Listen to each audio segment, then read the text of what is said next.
अशहदु अल्ला इलाहा इल्लल्लाह वहदहु ला शरीक लह व नशहदु अन्न सय्यदना व सनदना व शफीअना व हबीबना व मौलाना मुहम्मदन अब्दुहु व रसूलुहु सल्लल्लाहु तआला अलैहि व अला आलिहि व सहबिहि वबारक वसल्लम तस्लीमन कसीरन कसीरा। अम्मा बादु फ़क़ाल अल्लाहु सुब्हानहु व तआला लक़द रदियल्लाहु अनिल मुअ्मिनीन इज़ युबायिऊनक तहतश-शजरति फ़अलिमा मा फ़ी क़ुलूबिहिम व क़ाल अन्नबिय्यु सल्लल्लाहु तआला अलैहि वसल्लम मा ज़र्रा उस्मानु बअद मा अमिल हाज़ल यौम। वक़ाल अन्नबिय्यु सल्लल्लाहु अलैहि वसल्लम मन हफ़र बि'रन फलहुल जन्ना सदक़ल्लाहु मौलानल अज़ीम व सदक़ रसूलुहुन नबियुल करीम व नहनु अला ज़ालिका मिनश शाहिदीन वश्शाकिरीन वल्हम्दुलिल्लाहि रब्बिल आलमीन।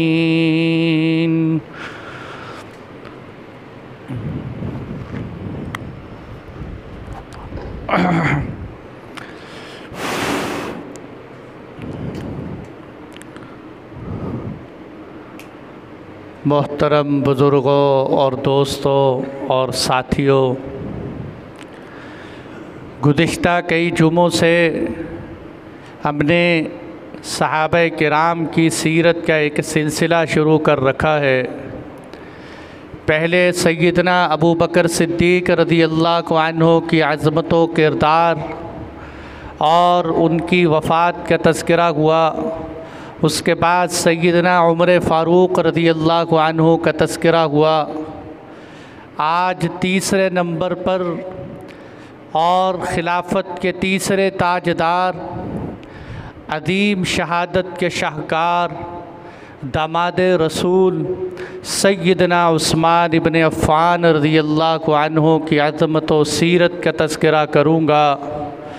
मेरे दोस्तों, इन तज़किरों के शुरू करने का एक बुनियादी मकसद ये भी है कि इन असलाफ़ का ज़िक्र खैर करने से अल्लाह की रहमतें नाज़िल होती हैं और इंसान में अमल के जज्बात उभरते हैं।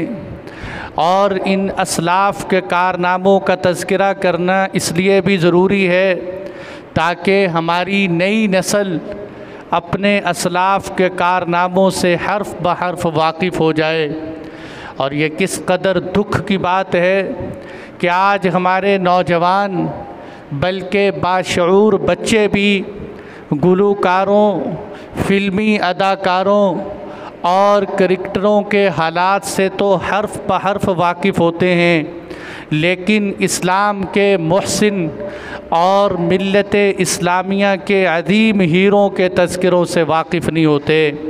इसलिए इन हज़रात के तज़किरे किए जाते हैं ताकि हमारे बच्चे गैर मुस्लिम शख्सियात से इतना मरऊब ना हो, बल्कि वो इस्लाम के हकीकी हीरो के तज़किरे पढ़े। तो इसलिए मेरे दोस्तों, सैयदना उस्मान इब्न अफ़्फ़ान रज़ियल्लाहु अन्हु की विलादत वाक़े फ़ील के 5 साल बाद, यानी सन 577 ईस्वी, वाक़े फ़ील के 6 साल बाद 577 ईस्वी में हज़रत उस्मान इब्न अफ़्फ़ान की विलादत हुई है। इस एतबार से हज़रत उस्मान हुज़ूर सल्लल्लाहु अलैहि वसल्लम से तकरीबन 5 साल छोटे, और आपकी विलादत ताइफ़ में हुई। आपकी हुज़ूर सल्लल्लाहु अलैहि वसल्लम के साथ बड़ी निस्बतों से क़राबतदारी है। हुज़ूर के साथ आपके बड़े गहरे रिश्ते हैं।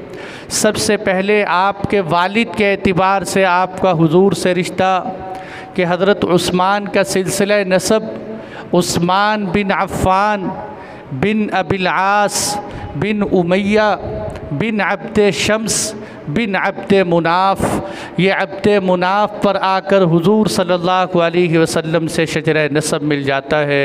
मोहम्मद बिन अब्दुल्ला बिन अब्दुल मुत्तलिब बिन हाशिम बिन अब्द मुनाफ। इधर हज़रत उस्मान की लड़ी भी अब्द मुनाफ पर, हुजूर की लड़ी भी अब्द मुनाफ पर जाके मिलती है। और वालिदा के एतबार से रिश्ता देखो कितना करीब है कि हज़रत उस्मान की नानी उम्मे हकीम अल बैज़ा ये अब्दुल मुत्तलिब की बेटी थी, यानी कि हुजूर सल्लल्लाहु अलैहि वसल्लम के वालिद की सगी बहन थी अब्दुल्ला की। गोया कि ये हज़रत उस्मान की नानी हुजूर सल्लल्लाहु अलैहि वसल्लम की सगी फूफी लगती थी। बाद मुफस्सिरीन ने तो यहाँ तक लिखा है कि हज़रत उस्मान की नानी और हुजूर के वालिद दो जुड़वां बहन भाई थे और आपस में इनका इतना गहरा रिश्ता इससे पता चला कि हज़रत उस्मान रज़ियल्लाहु अन्हु हुजूर की फूफी के नवासे थे। तो इस एतबार से यहाँ रिश्ता जुड़ा।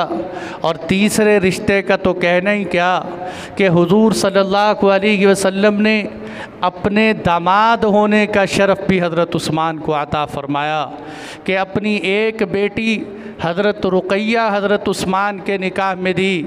जब वो फौत हो गई तो उसके बाद अपनी दूसरी बेटी भी हज़रत उस्मान के निकाह में दी।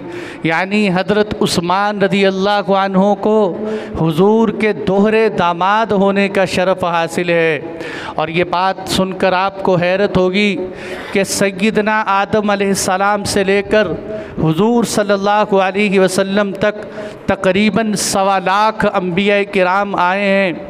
1.25 लाख अंबिया में से किसी पैगंबर के दामाद को ये शर्फ़ हासिल नहीं कि वो दोहरा दामाद बना हो, कि जिसके निकाह में पैगंबर की 2 बेटियां आई हों, सिवाय हज़रत उस्मान बिन अफ़्फ़ान के कि ये कायनात की एक वाहिद शख्सियत है कि जिनके निकाह में पैगंबर की 2 बेटियां आईं।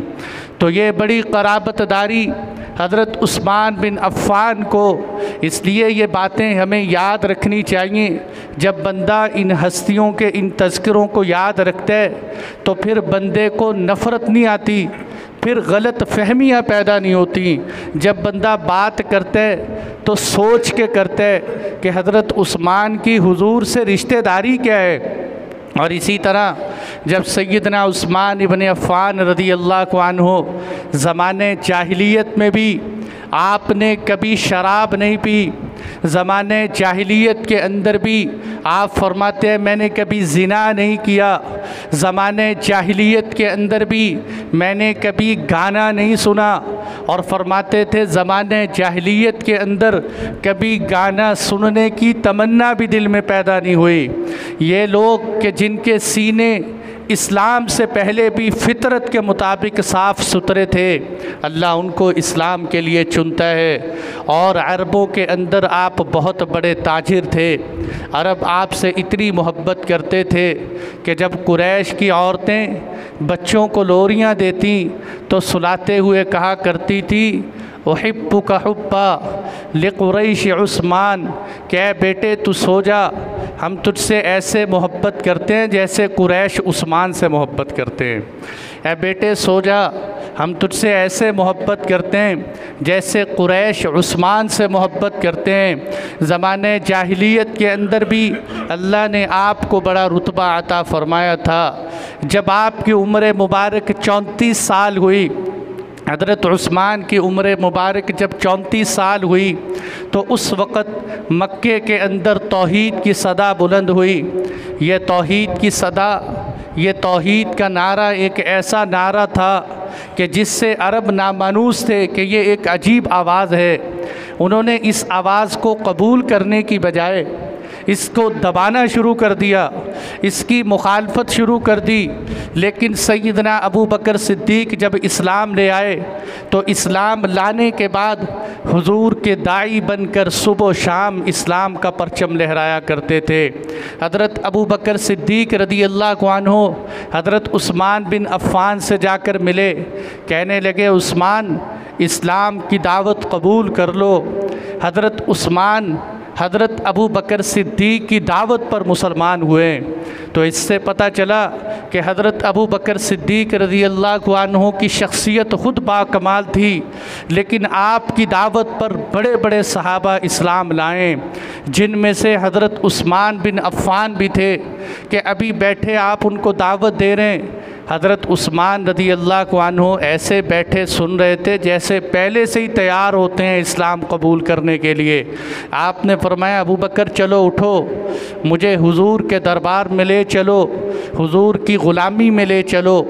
अभी ये दोनों बैठे कर मशवरा कर रहे थे कि उधर हुजूर तशरीफ़ ले आए। ऐसे लगा कि जैसे कुआं ख़ुद प्यासे के पास चल कर आ गया, हुजूर ख़ुद तशरीफ़ ले आए। आपने फरमाया, उस्मान अल्लाह की जन्नत कबूल कर लो। हुजूर के छोटे से अल्फाज सुनना, ए उस्मान अल्लाह की जन्नत कबूल कर लो, मैं तुम्हें और सारी इंसानियत के लिए हिदायत बनाकर भेजा गया हूँ। हज़रत उस्मान बिन अफ़्फ़ान के सामने हुजूर ने कोई लंबी चौड़ी तकरीर नहीं कही, लेकिन ज़ुबान नबुव्वत में बड़ी तासीर थी कि हुजूर जब बात करते तो पत्थर मोम बन जाते थे, लोहे जैसे दिल पिघल जाते थे।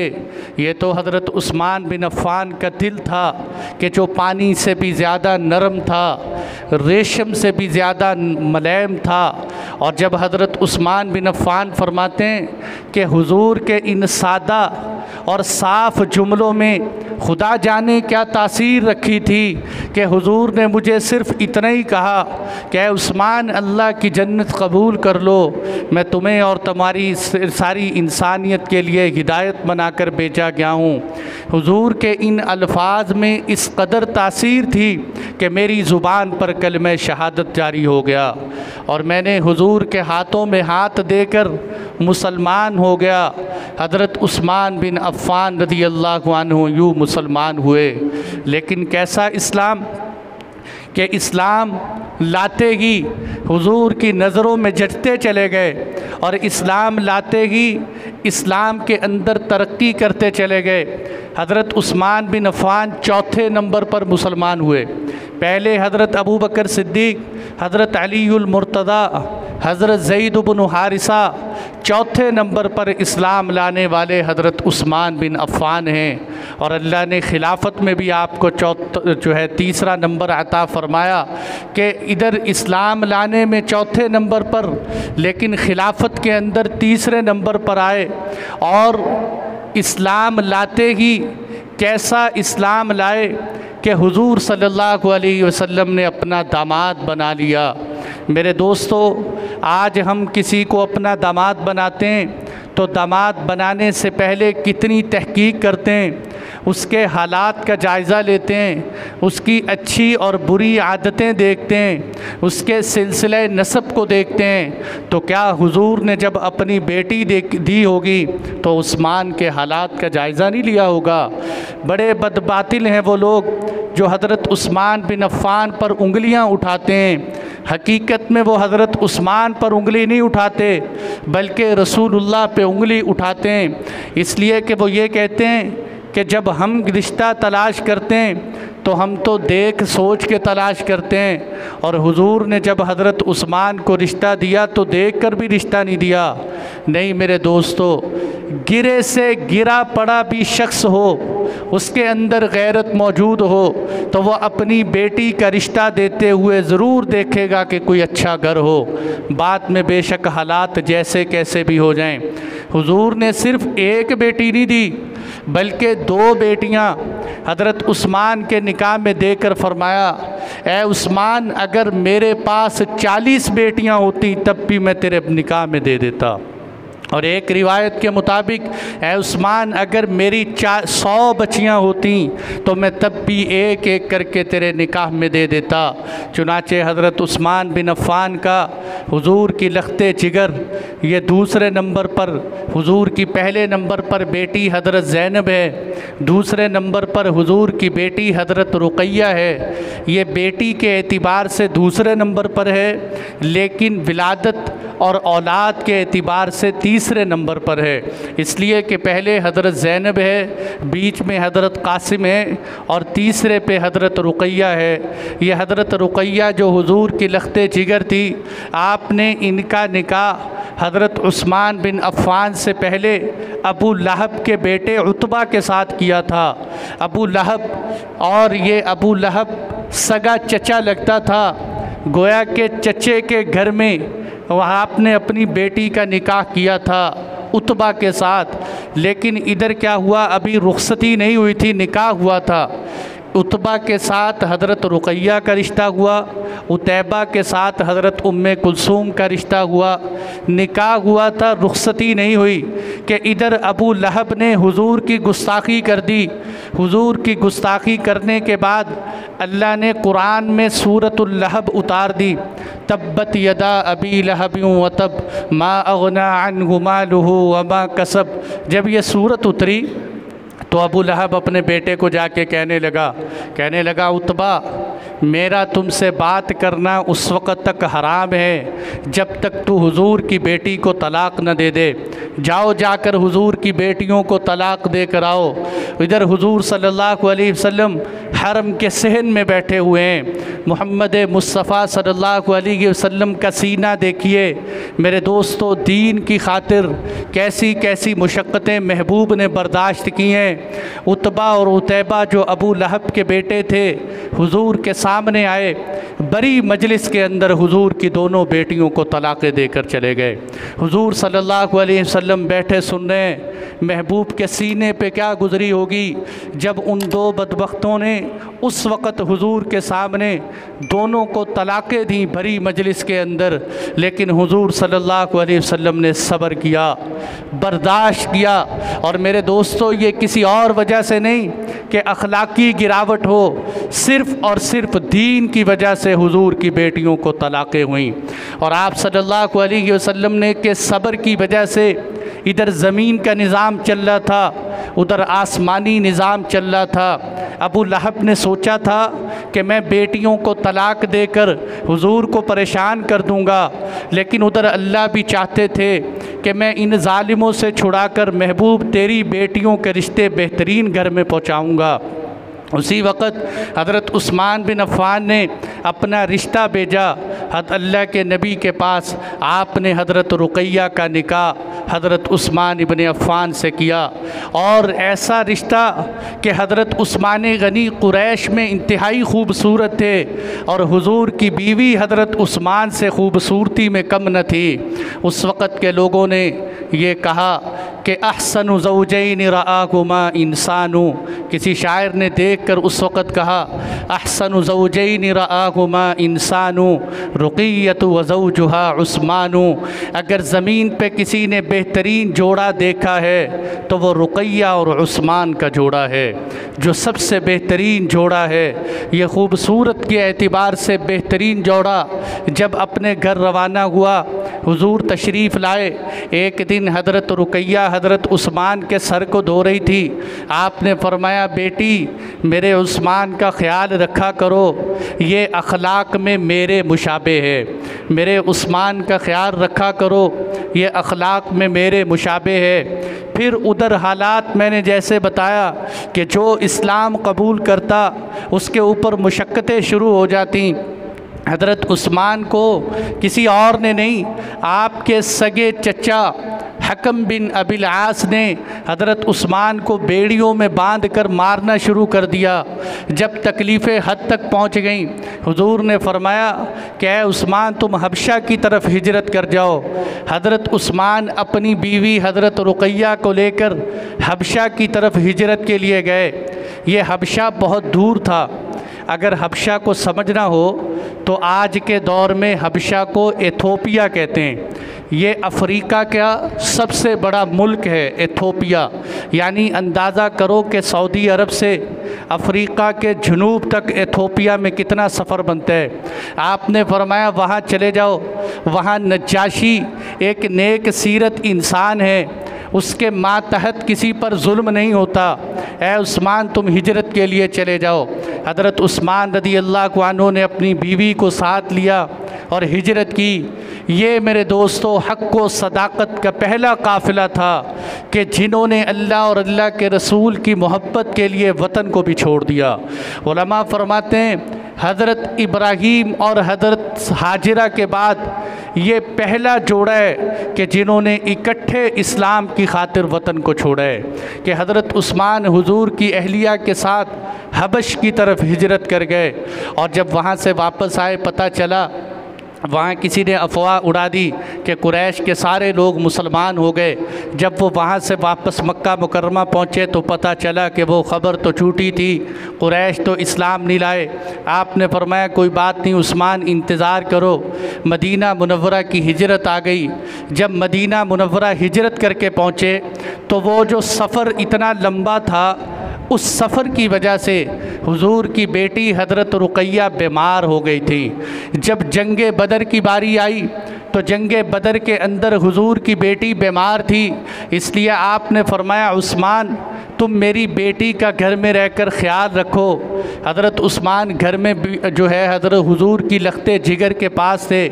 इधर जब जंगे बदर से सहाबा वापस आए हैं तो हज़रत ज़ैद बिन हारिसा घोड़े के ऊपर जंगे बदर की फ़तह की खुशखबरी लेके आ रहे थे, लेकिन उधर मुसलमान हज़रत रुक़ैया को जनाज़ा पढ़कर उनको दफना कर वापस आ रहे थे। तो गोया के हुजूर सल्लल्लाहु अलैहि वसल्लम को इस्लाम के इस मारके की खातिर अपनी बेटी का जनाज़ा भी छोड़ना पड़ा, अपनी बेटी की तदफीन में भी शामिल ना हो सके। बाद में जाकर हुजूर ने कब्र पर दुआ की है। तो ये हज़रत रुक़ैया थी जो इस तरह आपके निकाह के बाद वफ़ात तक गई। और जब ये फ़ौत हुई तो आपने अपनी दूसरी बेटी उम्मे कुलसूम का निकाह हज़रत उस्मान गनी के साथ किया। इधर हज़रत रुक़ैया फ़ौत हुई। अच्छा, ये भी बड़ी अजीब बात है कि इधर हज़रत रुक़ैया हुजूर की बेटी फ़ौत हुई, इधर हज़रत उमर फ़ारूक रज़ी अल्लाह अन्हु का दामाद हज़रत हफ्सा का खामिद फ़ौत हो गया। हज़रत उमर फ़ारूक हज़रत उस्मान गनी के पास आए, आकर कहने लगे उस्मान मेरी बेटी का रिश्ता कबूल कर लो। हज़रत उस्मान गनी खामोश हो गए। आप हज़रत अबू बकर के पास गए, ए अबू बकर मेरी बेटी का रिश्ता कबूल कर लो। हज़रत अबू बकर खामोश हो गए। फिर आप हुजूर सल्लल्लाहु अलैहि वसल्लम के पास आए कि अल्लाह के महबूब मुझे बड़ी नाराज़गी हुई, मैंने हफ्सा के रिश्ते के हवाले से उस्मान से बात की, उन्होंने भी कबूल न किया, अबू बकर से बात की, उन्होंने भी कबूल न किया। आप सल्लल्लाहु अलैहि वसल्लम ने फरमाया ए उमर घबराने की बात नहीं, क्या मैं तुम्हें हफ्सा के लिए उस्मान से बेहतर खामिद बताऊं? क्या तुम्हें हफ्सा के लिए उस्मान से बेहतर रिश्ता ना बताऊं? उन्होंने कहा बताओ। आपने फरमाया हफ्सा का निकाह मेरे साथ कर दो, हफ्सा का निकाह मेरे साथ कर दो। हुजूर ने हफ्सा का निकाह अपने साथ किया और अपनी बेटी का निकाह हज़रत उस्मान के साथ करते हुए फरमाया ए उस्मान क्या तुम्हें हफ्सा से बेहतर औरत ना बताऊं? आपने फरमाया ये लो मेरी बेटी उम्मे कुलसूम के साथ निकाह कर लो। इधर उम्मे कुलसूम के साथ निकाह हुआ, फिर वो भी हुजूर की बेटी वफ़ात पा गई। उस वक़्त अल्लाह के नबी सल्लल्लाहु अलैहि वसल्लम ने फरमाया कि ए उस्मान अगर मेरी 40 बेटियां होती तो एक एक करके तेरे निकाह में देता रहता। ये इतना बड़ा शर्फ़ और एज़ाज़ अल्लाह ने हज़रत उस्मान गनी को अता फ़रमाया। और यही मेरे दोस्तों एक छोटा सा मसला हल कर दूं, ये अच्छी तरह जहन नशीन रहना चाहिए। बहुत से लोग धोखा देते हैं। हज़रत उस्मान गनी रज़ी अल्लाह अन्हु जंगे बदर से लेकर आखिर तक हुजूर के साथ तमाम मारिकों में शरीक रहे हैं। तमाम मारिकों के अंदर हुजूर के शाना बशाना लड़ते रहे सिवाय जंगे बदर के, कि जंगे बदर में शरीक नहीं हुए, जंगे बदर में हुजूर के साथ नहीं गए। अब बाद लोग कहते हैं कि देखो जी इस्लाम की जो पहली जंग थी जंगे बदर, हज़रत उस्मान उसमें तो गए नहीं, माअज़ल्ला सुम्मा माअज़ल्ला, वो बुज़दिली की वजह से नहीं गए, वो डरते थे कि कहीं मेरी जान न चली जाए। हालांकि ये झूठ है। हज़रत उस्मान गनी को जब पता चला कि बदर का मारिका पेश आया, वो उठकर चले कि हुजूर मुझे भी ले चलिए बदर के अंदर। आपने फरमाया नहीं उस्मान, तुम घर में रहकर मेरी बेटी का ख्याल रखो। हज़रत उस्मान अल्लाह के नबी के हुक्म की वजह से घर में ठहरे थे, अपनी ज़ाती ख्वाहिश की वजह से नहीं ठहरे थे। और हज़रत अब्दुल्ला बिन उमर फरमाते हैं कि हज़रत उस्मान को जब जंगे बदर से वापस आए, हुजूर ने जंगे बदर का माले गनीमत उस्मान को भी दिया कि उस्मान तो मेरी बेटी की वजह से रह गया था। और बिल इत्तिफाक तमाम उलमा और सहाबा के नज़दीक हज़रत उस्मान बदरी सहाबा में शुमार किए जाते हैं, इसलिए कि हुजूर ने आपको कहा था कि आप ठहर जाओ। और रही बात जंगे ओहद की कंडीशन, तो आप हज़रात जानते हैं कि सहाबा किराम को इब्तिदा में फ़तह हो रही थी, लेकिन दरमियान में कुछ तीर अंदाज जिनमें हज़रत अब्दुल्ला बिन जुबैर भी पहाड़ी पे खड़े थे, आपने फरमाया था ये जगह ना छोड़ना, लेकिन सहाबा किराम समझे कि शायद फ़तह हो गई। जब सहाबा मैदान में नीचे उतरे तो हज़रत खालिद बिन वलीद ने और इक्रिमा बिन अबी जहल ने उस पहाड़ी के पीछे से हमला किया और मुसलमानों को उस वक़्त दरमियान में दोनों तरफ से मुसलमान बीच में आ गए। उस वक़्त सहाबा किराम के 3 गिरोह बन गए। एक गिरोह तो वो था कि जो वहाँ से मैदान जिहाद से निकल पड़े, दूसरा गिरोह वो था कि जिन्होंने ये सुना कि हुजूर फ़ौज शहीद कर दिए गए, वो घबरा गए कि अब हमें क्या करना चाहिए। तीसरा गिरोह वो था जो डट कर मुकाबला करते रहे। अब हज़रत उस्मान इब्न अफ़्फ़ान रज़ियल्लाहु अन्हु भी वहाँ से निकल पड़े थे। लोग इस पर भी एतराज़ करते हैं, देखो जी जो है ग़ज़वा ओहद के अंदर हज़रत उस्मान गनी मैदान जिहाद छोड़ कर चले गए थे। मेरे दोस्तों, अल्लाह ने कुरान में कहा इन्नल्लज़ीन तवल्लौ मिनकुम यौमल तक़ल जमआन, वो जो जंगे ओहद के अंदर तुम में से उस दिन भागे थे, इन्नमस्तज़ल्लहुमुश्शैतान, के शैतान ने उनको फिसला दिया था। वलक़द अफ़ल्लाहु अन्हुम, लेकिन अल्लाह ने उनको मुआफ़ कर दिया। वलक़द अफ़ल्लाहु अन्हुम, अल्लाह ने उन सहाबा किराम की इस ख़ता को मुआफ़ कर दिया। अल्लाह ने कुरान में उस वक़्त मुआफ़ कर दिया, लेकिन आज 1400 साल बाद भी उम्मत हज़रत उस्मान को माफ़ नहीं करती। ये कितने दुख की बात है कि अल्लाह कुरान में मुआफ़ियों का ऐलान करते हैं और हम हज़रत उस्मान गनी की उस गलती को गलती बनाकर उछालें। मेरे दोस्तों, ऐसे नहीं करना चाहिए, बल्कि गहरी नीयत से मोहब्बत के साथ मुताला करें। और फिर जब आप मदीना मुनव्वरा पहुँचे, मदीना मुनव्वरा पहुँचते ही मुसलमानों को बड़ी परेशानी पेश आई। देखो अभी कितनी गर्मी है, गर्मी की वजह से लोग परेशान हैं। इस गर्मी के हालात के अंदर जब मदीना मुनव्वरा सहाबा आए तो पानी पीने का कोई कुआं नहीं था, सिर्फ़ एक ही कुआं था, बीरे रूमा, जिसका पानी मीठा था और पीने के लिए बड़ा ज़बरदस्त था। और उस कुएं का मालिक एक यहूदी था। ये तो आप जानते हैं कि यहूदी शुरू से ही सूदखोर और संगदिल तबीयत के होते हैं। उसने उस कुएं को अपना ज़रिया माश बना लिया। जैसे हमारे यहाँ भी अल्लाह हिफाजत फरमाए, जब किसी चीज़ का कहत पड़ जाए, ज़रूरत बढ़ जाए, तो लोग उसको अपना बिज़नेस बना लेते हैं। अब उन्होंने, उस यहूदी ने उस कुएं को अपना बिज़नेस बना लिया और महंगे दामों मुसलमानों को बेचता था बीरे रूमा का पानी। और मुसलमानों की हालत तो इतनी कमज़ोर थी कि बेचारे खाना भी नहीं ख़रीद सकते थे, वो पानी पैसों का कैसे ख़रीदते। हज़रत उस्मान बिन अफ़्फ़ान रज़ियल्लाहु अन्हु ने जब देखा कि मुसलमानों को पानी की बड़ी परेशानी है, तो आप यहूदी के पास गए। आपने कहा भाई बीरे रूमा मुझे बेचते हो, मेरे साथ सौदा करते हो? उस यहूदी ने कहा नहीं नहीं, मैं नहीं सौदा करता। आप अल्लाह के नबी के पास बैठे, आपने फरमाया मन हफ़र बिरिन फलहुल जन्ना, तुम में से कोई ऐसा है जो बीरे रूमा ख़रीद दे, जो बीरे रूमा ख़रीदेगा मैं पैगंबर उसको जन्नत की ज़मानत देता हूँ। जो बीर रूमा ख़रीदेगा मैं पैगंबर उसको जन्नत की ज़मानत देता हूँ। हज़रत उस्मान गनी उठे, उस यहूदी के पास गए, उसको कहा लगा कीमत कितनी लगाते है? तुझे मुँह मांगी कीमत दूंगा, इसलिए कि महबूब ने जन्नत की ज़मानत दे दी है। उस यहूदी ने कहा कि मैं 12,000 दिरहम का सिर्फ़ आधा कुआं दूंगा, 12,000 दिरहम का सिर्फ़ आधा कुआं दूंगा, और साथ मेरी शर्त यह है कि एक दिन उसका पानी आप इस्तेमाल करोगे, एक दिन उसका पानी मैं इस्तेमाल करूँ। हज़रत उस्मान ने फरमाया ठीक है भाई, तेरा सौदा मंजूर है। हज़रत उस्मान के इस सौदे से भी पता चलता है कि आप बहुत बड़े ताजिर थे। आपकी यहाँ तिजारत कैसी थी?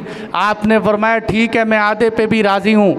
जब आप आ गए, यहूदी ने ये मंसूबा बनाया था कि हज़रत उस्मान एक दिन में कितना पानी भर लेंगे, 10 मशकें, 20 मशकें, 100 मशकें, कितना भर लेंगे, जो दूसरा दिन मेरा होगा मैं उसमें पानी बेचता रहूं। लेकिन हज़रत उस्मान गनी ने ऐलान किया कि मदीना मुनव्वरा में जो कोई भी है, चाहे वो मुसलमान है चाहे वो यहूदी है, वो मेरी बारी के दिन कुएं से मुफ्त पानी भर सकते हैं। वो मेरी बारी के दिन कुएं से मुफ्त पानी भर सकते हैं। लोग आते बीर रूमा से 2 दिन का, कई दिनों का पानी भर के चले जाते। वो यहूदी दूसरे दिन बैठा अकेले ही मक्खियाँ मारता रहता, कोई गाहक नहीं आता उसके पास। वो समझ गया कि मेरी सोने की कान बेकार हो गई है, अब ये सोने की कान नहीं चलेगी। वो ख़ुद हज़रत उस्मान गनी के पास चल के आया। मैं यहाँ से समझ रहा था कि हज़रत उस्मान गनी की कैसी तिजारत थी। आपने उस वक़्त नहीं कहा नहीं देते हो तो पूरा दो वरना मैं नहीं लूँगा। आपने कैसा सौदा किया कि वो यहूदी ख़ुद चल के आया, कहने लगा अल्लाह आपको जज़ाए खैर दे भाई, ये मेरा बाकी कुआं भी ले लो, ये आधा भी ले लो। पहले उसने आधा 12,000 का दिया, अब ये आधा कहता है 4,000 दिरहम में ही ले जाओ। वो दूसरा आधा कुआं वो भी हज़रत उस्मान गनी को बेच दिया। अब जब पूरा कुआं ख़रीदा, आपने ऐलान फरमाया कि भाई मेरा ये कुआं आज के बाद मेरा नहीं है, ये सारे इंसानों के लिए वक़्फ़ है। जो भी चाहे इस कुएं से पानी पिए। आपके उस बीर रूमा से मुसलमान पानी पीते रहे। इसलिए जिस दिन हज़रत उस्मान गनी को शहीद किया गया था, उनकी शहादत का किस्सा अगले जुमों में आएगा। उस दिन आपने अपनी छत पे चढ़े होकर ये भी खुतबा दिया था, क्या लोगों जानते हो मैं वो उस्मान हूँ कि जिसने मुसलमानों को उस दिन पानी से सैराब किया था जिस दिन मुसलमानों के पास कोई कुआं नहीं था। आज उसी उस्मान का पानी बंद करते हो जिस उस्मान ने तुम्हें मदीना मुनव्वरा में पानी ख़रीद कर दिया था। तो ये मेरे दोस्तों लंबी दास्तान आपकी सखावत की है। फिर आपने फरमाया कि मस्जिद नबवी बहुत छोटी हो गई है, मस्जिद नबवी के अंदर नमाजियों की तादाद कम है। कोई है ऐसा शख्स कि जो मस्जिद नबवी की बगल की ज़मीन ख़रीदे? आपने फरमाया जो ये ज़मीन ख़रीदेगा मैं महबूब उसको जन्नत की ज़मानत देता हूँ। हज़रत उस्मान गनी उठे, थोड़ी देर बाद वापस आए। हुजूर ने पूछा उस्मान क्या हुआ, क्या उस जगह को देख के आए हो? आपने फरमाया देख कर नहीं, ऐ अल्लाह के पैगंबर सौदा करके आया हूँ। मस्जिद नबवी के साथ की जगह हज़रत उस्मान गनी ने ख़रीदी और हुजूर की ज़ुबान से जन्नत की बशारत हासिल की। और इस तरह मेरे दोस्तों आपकी सखावत समुंदर की तरह बहती थी। आपकी सखावत और आपकी फयाज़ी के किस्से अभी भी बहुत ज़्यादा हैं। इंशाअल्लाह वक़्त मिला तो अगले जुमों में बयान करेंगे। व आखिरु दावाना।